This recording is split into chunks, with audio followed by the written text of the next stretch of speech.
Okay, so now to the pound CAD.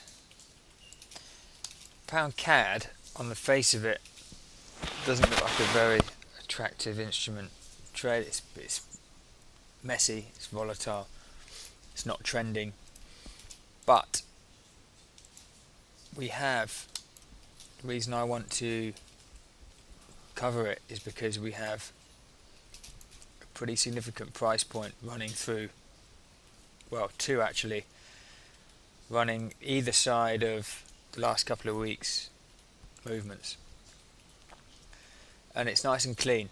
We just need two levels in here, the 155.69 and the 152.47. Let's take a look at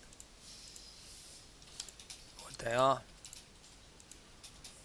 Now you see this area here,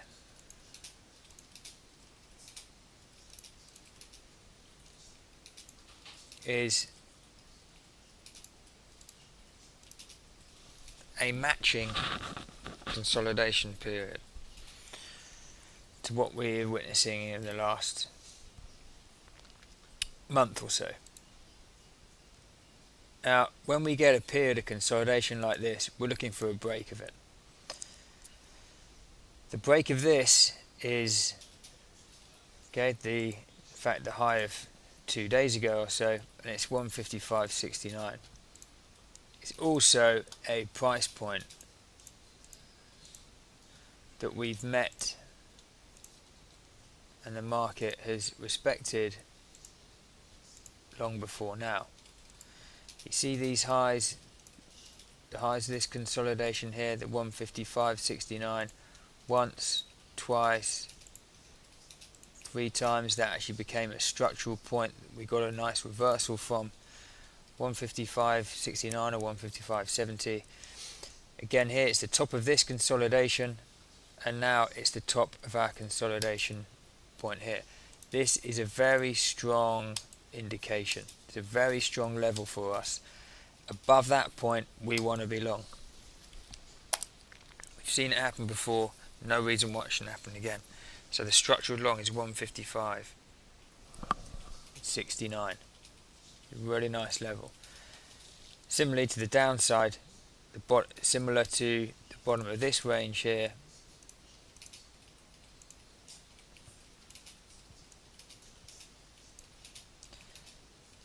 we have the 152.47,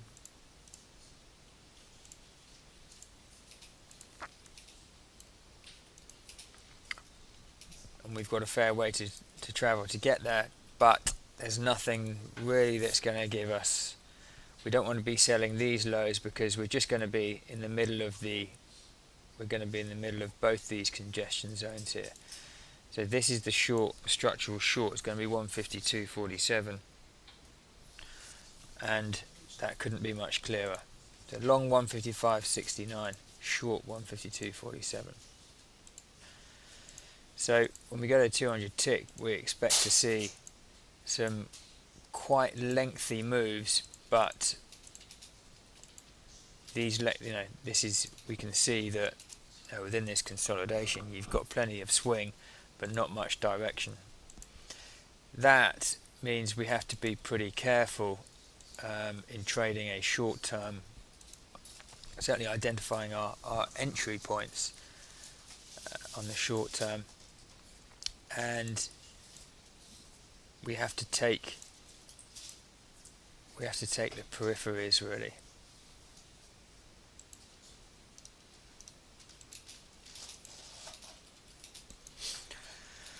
Okay, so what have we got? On the long side we have the 155.30, basically the 3-day high.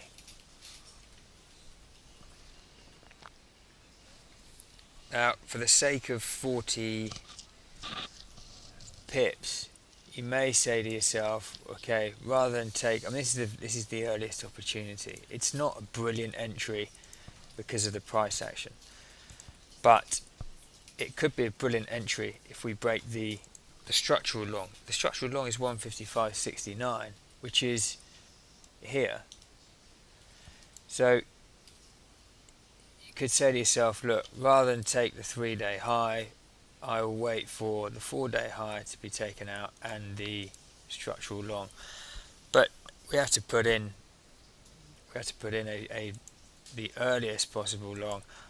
It wouldn't be, for me, I have to say.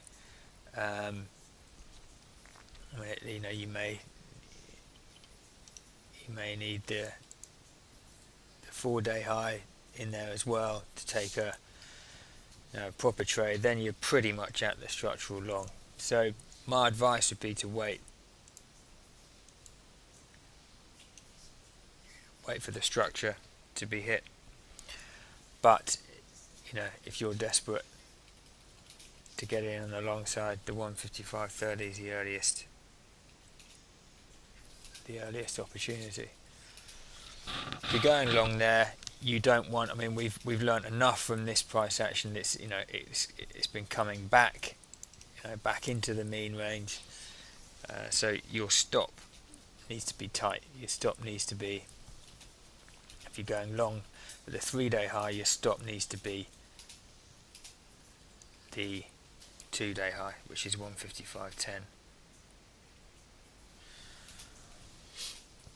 You don't want to give this the opportunity to stay within its sort of price character, which is mean reverting at the moment, and quickly. So that's your long. On the short side,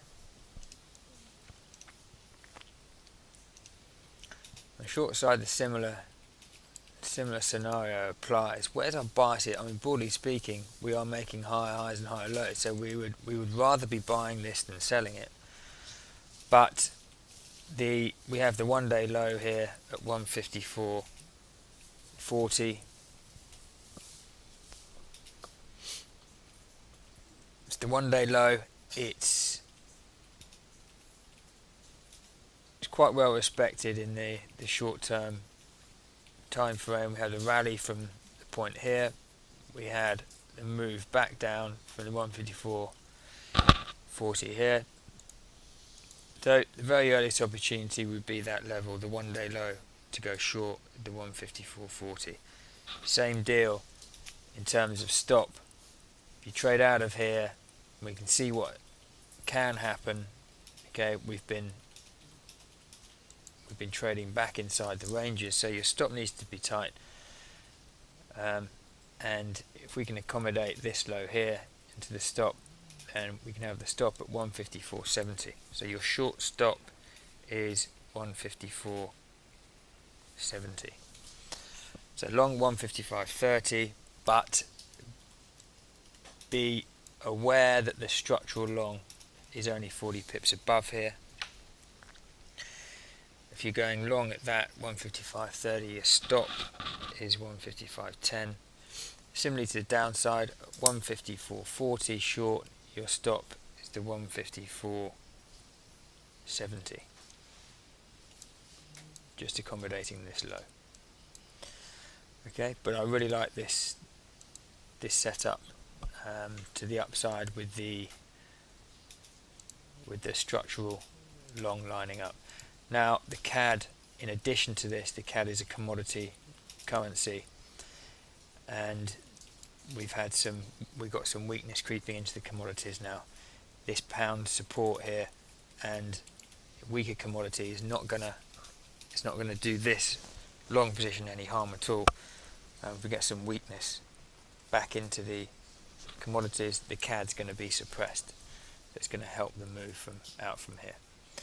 Okay, this is a nice setup.